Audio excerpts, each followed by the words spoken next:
Olá, galerinha, mais ou menos aí desse segundo ano, como é que estão? Estão todos bem? Sei que deve estar todo mundo entediado aí, louco pela volta das aulas de física, aquelas aulas que estava todo mundo louco para aprender, ávidos pelo conhecimento, né?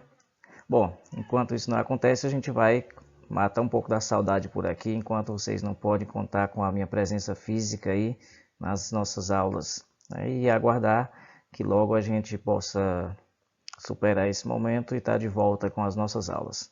Então, galerinha, hoje a gente vai falar um pouco sobre as transformações gasosas. A gente vem estudando aí o comportamento dos sólidos, o comportamento dos líquidos, a dilatação sofrida por esses corpos. E agora a gente vai estar estudando o que acontece com a matéria quando se encontra no estado gasoso. Quando a gente fala em gás, normalmente nós já imaginamos o ar que nós respiramos, né? O ar atmosférico que nós temos e tudo aquilo que nos rodeia, né? Nós sentimos através do vento, nós sentimos a presença do ar ao nosso redor, que é composto por gases, principalmente aí na sua maior parte, né? O nitrogênio e o oxigênio. São os principais gases que, devido à atração gravitacional e ao comportamento magnético, eles se encontram mais próximos de nós, né? A gente tem menos de 1% aí da composição de outros gases, mas que nós temos na sua principal composição o nitrogênio e o oxigênio, que é esse que nós não podemos de forma alguma viver sem ele, porque é o gás que nós respiramos, né? O gás oxigênio. Bom, para nós começarmos então falando dos gases, a gente vai procurar entender, né, a diferença que existe de um gás para outro, né? E aí a gente vai falar sobre o comportamento do que nós chamamos de gás real e um gás ideal, né? Quando nós falamos em gás real, nós falamos de qualquer gás que existe em qualquer condição de temperatura e pressão e é constituído por partículas materiais que têm massa e um movimento caótico. Seria o que acontece quando nós temos a elevação de uma temperatura e provoca uma agitação das moléculas. Diferente aí dos sólidos e dos líquidos, né? Os sólidos eles têm um movimento bem fraco, né? Apenas um movimento vibratório das moléculas, elas não chegam a se movimentar de maneira desordenada, né?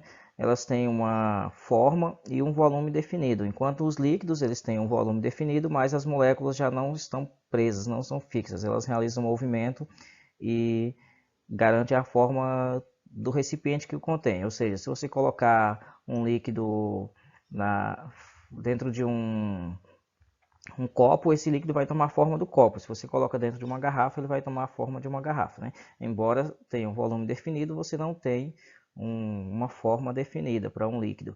Enquanto os gases não têm forma nem volume definido. A forma de um gás também é a forma do recipiente que ele se encontra inserido e o seu volume vai ser todo o volume do recipiente que o contém. Se você liberar um gás dentro de uma sala de aula, esse gás rapidamente vai se expandir porque as suas partículas, as suas moléculas, elas vão se movimentar em todas as direções a uma velocidade altíssima.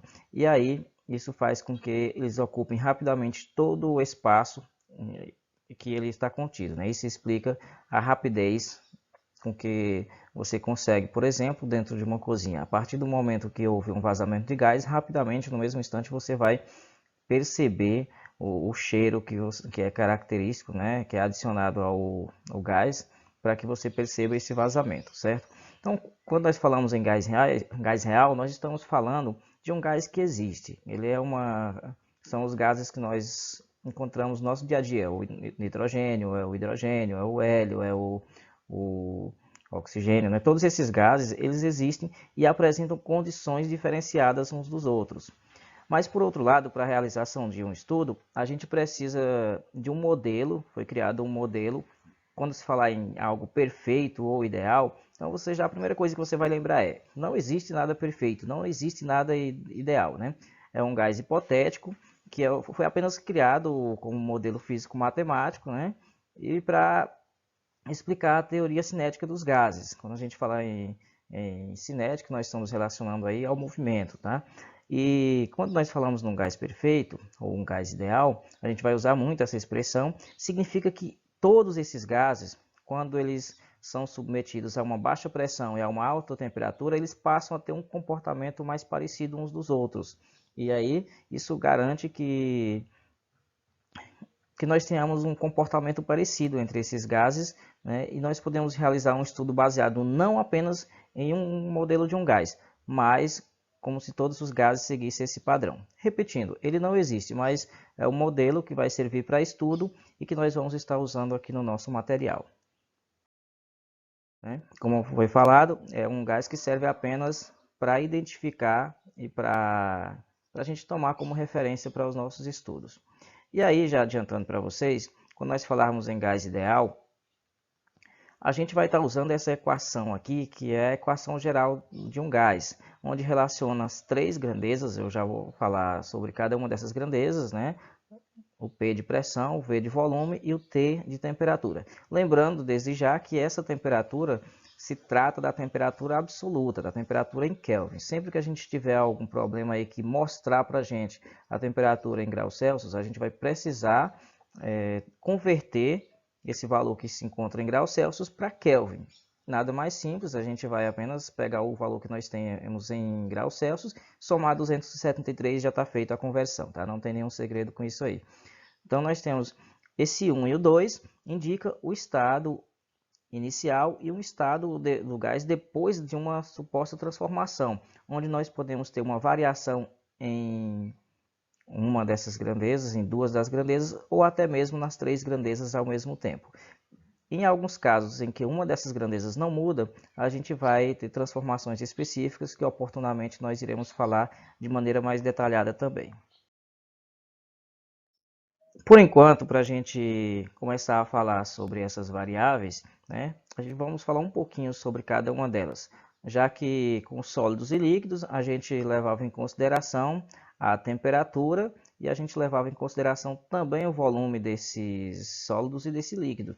Mas aqui com os gases, além dessas duas grandezas, nós vamos ter uma terceira variável que vai influenciar no comportamento desse gás, né? A gente vai começar falando do que? Do volume. O que é o volume? É o espaço que esse gás ocupa, né? Observem aí nessa figura que nós estamos colocando uma quantidade de gás dentro de um recipiente. Então, nesse recipiente você tem um volume definido, não importa a quantidade de gás que eu colocar dentro dele, aí nós temos um volume definido, né? E vai corresponder ao espaço que ele está ocupando. Nós temos aí também a figura de um termômetro, está marcando uma temperatura de 300 Kelvin, né? Que essa grandeza, então, a temperatura ela mede o grau de agitação térmica dessas moléculas. Quanto maior for essa agitação, maior vai ser a quantidade de energia que nós temos nesse gás, né? Que foi transferida para esse gás, e aí nós vamos ter também uma maior temperatura. E por último, nós temos a pressão. A pressão é uma grandeza que mede a quantidade de gás que você tem dentro de um ambiente. Quanto maior for a quantidade de gás que eu colocar nesse recipiente, maior vai ser a pressão, maior vai ser o volume que ocupa dentro de um determinado espaço, né? De uma maneira geral, a pressão corresponde à força que é aplicada em uma determinada área, né? Então a pressão ela não implica necessariamente, quer dizer que você tem uma quantidade maior ou menor de um gás, né? Quer dizer que você tem uma quantidade dentro de um determinado volume. É como se você fosse comparar o pneu de uma bicicleta com o pneu de um carro. Você vai colocar uma quantidade de ar, né? E quando você vai encher esse pneu, você olha lá no mostrador a quantidade de libras, né? Que é uma